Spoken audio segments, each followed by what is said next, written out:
Hey y'all, this is Austin. I'm the Outreach and Marketing Coordinator at Grand Welcome of Destin and Miramar Beach. And today we're going to be talking about why Destin is the world's luckiest fishing village.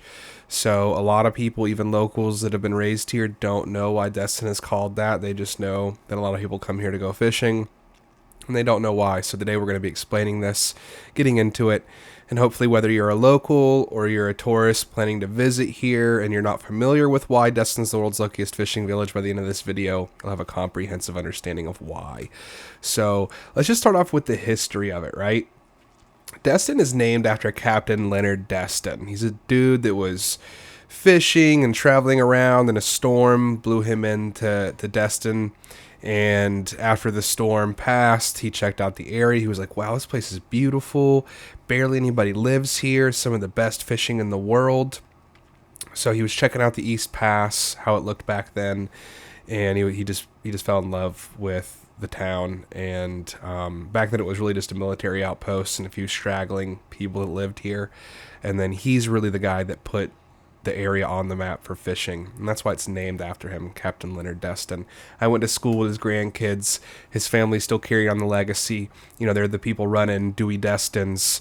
So if you're in town, please go eat at Dewey's. You're going to be, enjoying generations on generations of family legacy food there. So highly recommend giving Dewey Destin's a try. Taste that legacy, y'all. But anywho, so it was founded by Captain Leonard Destin for fishing, and as we progressed, we found out more things about Destin. So it's actually the closest proximity in the continental U.S. to an ocean drop-off shelf. Now, the only other place that's closer is Hawaii, but Destin is about 20 miles from the start of the ocean drop-off shelf, and the Gulf of Mexico is actually the second deepest part of the ocean, next to the Marianas Trench. For those of you that don't know, Gulf of Mexico gets pretty deep. But 20 miles offshore is the start of the continental shelf drop, and then 90 miles offshore is where the shelf just really plummets down. And if you don't know what an ocean drop-off shelf is, it's where the crust really starts to drop down a lot. The ocean gets deep, and that's what brings in large schools of fish, and that's what brings in the predatory fish. So if you want to go catch a sailfish or a marlin, a monster fish, you want to charter a boat to go out to the drop-off shelf. Now, 90 miles offshore, where there's that full shelf drop, is actually Destin and Okaloosa County. So the city of Destin and Okaloosa County deployed what's called FADs, fish aggregating devices. It's a long tether anchored to the ocean floor, with like a buoy floating above, and it's got this line that hangs down to the ocean floor. And that line gives a vertical reference point to schools of fish, and they love it. They circle around it, they congregate, and then that brings in the larger predatory fish. So it just creates, it's like a fish magnet pretty much. And what it does is it gives the fish that vertical reference point, so that when they're running from other fish, they kind of know where they're at and where they're going.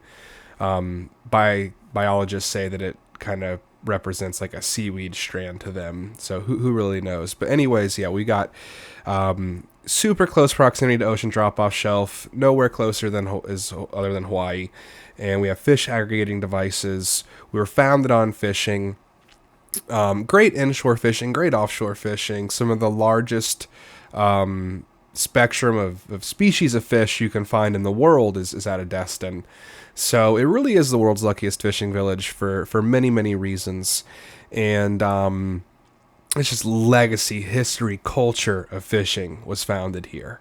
So if you don't know, Destin houses the world's largest fishing fleet out of a single port. Okay, so there's larger fishing fleets. Destin does not have the largest fishing fleet, but out of a single port, the Destin Harbor, there is a higher concentration of fishing boats leaving the Destin Harbor than anywhere else in the world, which is just amazing. Like if you get up in the morning and you're on a boat chartered out to go offshore and you see all the other boats leaving, it's really cool. It's like you feel like you're a part of something.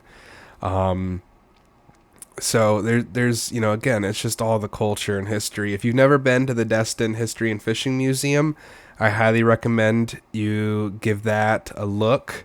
If you're a history buff, you're gonna love it. most Destin kids grew up going there. It was the original Destin library.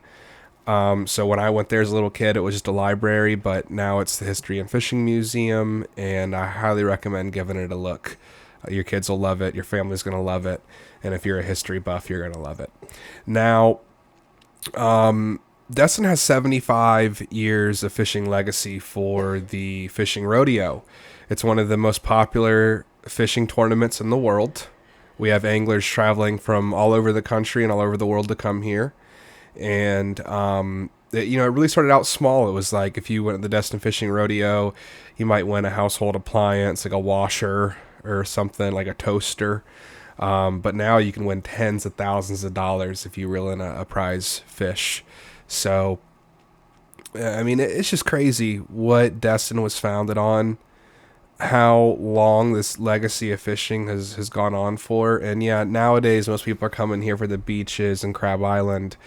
But if you've never gone deep sea fishing, you need to go do it in Destin. And you're going to save your money doing it in Destin because the proximity to the drop-off shelf. So if you charter a 6-hour trip, I mean, 2-3 hours is getting out to the shelf, and then you catch a little bit and you come right. The rest of it's on the way back, right? Whereas, in Destin, you can get out there in an hour and a half, depending on what kind of boat you're on, conditions, how fast you're going.